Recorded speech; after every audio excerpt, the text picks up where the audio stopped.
भूख, प्यास, नींद और आशा। दोस्तों, हमारी आज की कहानी है सबसे बड़ा कौन। भूख, प्यास, नींद और आशा चार बहनें थी। एक बार उनमें लड़ाई हो गई। लड़ती झगड़ती वे राजा के पास पहुंची। एक ने कहा मैं बड़ी हूँ, दूसरी ने कहा मैं बड़ी हूँ, तीसरी ने कहा मैं बड़ी हूँ, चौथी ने कहा मैं बड़ी हूँ। सबसे पहले राजा ने भूख से पूछा, क्यों बहन, तुम कैसे बड़ी हो? भूख बोली, मैं इसलिए बड़ी हूँ क्योंकि मेरे कारण ही घर में चूल्हे जलते हैं, पांचों पकवान बनते हैं और वे जब मुझे थाल सजा कर देते हैं तब मैं खाती हूँ, नहीं तो मैं नहीं खाऊं। राजा ने अपने कर्मचारियों से कहा, जाओ राज्य भर में मुनादी करा दो कि कोई अपने घर में चूल्हे न जलाए, पांचों पकवान न बनाए, थाल न सजाए। भूख लगेगी तो भूख जाएगी कहाँ। सारा दिन बीत गया, आधी रात बीती। भूख को भूख लगी। उसने यहाँ खोजा वहाँ खोजा, लेकिन खाने को कहीं नहीं मिला। लाचार होकर वह घर में पड़े बासी टुकड़े खाने लगी।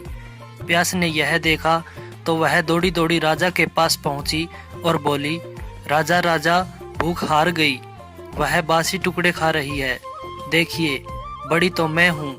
राजा ने पूछा, तुम कैसे बड़ी हो? प्यास बोली, मैं बड़ी हूँ क्योंकि मेरे कारण ही लोग कुएं तालाब बनवाते हैं, बढ़िया बर्तनों में पानी भरकर रखते हैं और वे जब मुझे गिलास भरकर देते हैं तब मैं उसे पीती हूँ, नहीं तो मैं नहीं पीऊँ। राजा ने अपने कर्मचारियों से कहा, जाओ राज्य में मुनादी करा दो कि कोई भी अपने घर में पानी भरकर नहीं रखे, किसी का गिलास भरकर पानी न दे, कुएं तालाबों पर पहरे बैठा दो। प्यास को प्यास लगेगी तो जाएगी कहाँ।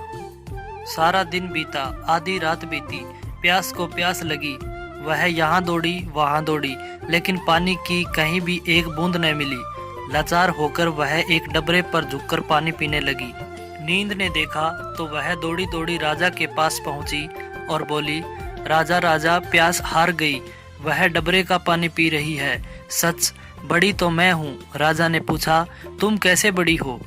नींद बोली, मैं ऐसे बड़ी हूँ कि लोग मेरे लिए पलंग बिछवाते हैं, उस पर बिस्तर डलवाते हैं और जब मुझे बिस्तर बिछा कर देते हैं तब मैं सोती हूँ, नहीं तो सोऊं ही नहीं। राजा ने अपने कर्मचारियों से कहा, जाओ राज्य भर में यह मुनादी करा दो, कोई पलंग न बनवाए, उस पर गद्दे न डलवाए और न बिस्तर बिछा कर रखे। नींद को नींद आएगी तो वह कहाँ जाएगी। सारा दिन बीता, आधी रात बीती। नींद को नींद आने लगी। उसने यहाँ ढूंढा वहाँ ढूंढा, लेकिन बिस्तर कहीं नहीं मिला। लाचार होकर वह ऊबड़ खाबड़ धरती पर सो गई।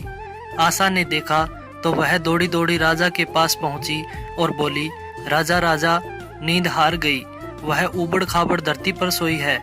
वास्तव में भूख, प्यास और नींद, इन तीनों में मैं बड़ी हूँ। राजा ने पूछा, तुम कैसे बड़ी हो? आशा बोली, मैं ऐसे बड़ी हूँ कि लोग मेरी खातिर ही काम करते हैं, नौकरी धंधा मेहनत और मजदूरी करते हैं, परेशानियां उठाते हैं, लेकिन आशा के दीप को बुझने नहीं देते। राजा ने अपने कर्मचारियों से कहा, जाओ राज्य में मुनादी करा दो, कोई काम न करे, नौकरी न करे, धंधा मेहनत और मजदूरी न करे और आशा का दीप न जलाए। आशा को आस जागेगी तो वह जाएगी कहाँ। सारा दिन बीता, आधी रात बीती। आशा को आस जगी। वह यहाँ गई वहाँ गई, लेकिन चारों ओर अंधेरा छाया हुआ था। सिर्फ एक कुम्हार टिमटिमाते दीपक के प्रकाश में काम कर रहा था। वह वहां जाकर टिक गई और राजा ने देखा, उसका सोने का दिया, रुपए की बाती तथा कंचन का महल बन गया। जैसे उसकी आशा पूरी हुई वैसे सबकी हो। दोस्तों, आपको यह कहानी कैसी लगी कमेंट बॉक्स में लिखकर बताएं और हमारे चैनल देवदर्शन टीवी को सब्सक्राइब करें।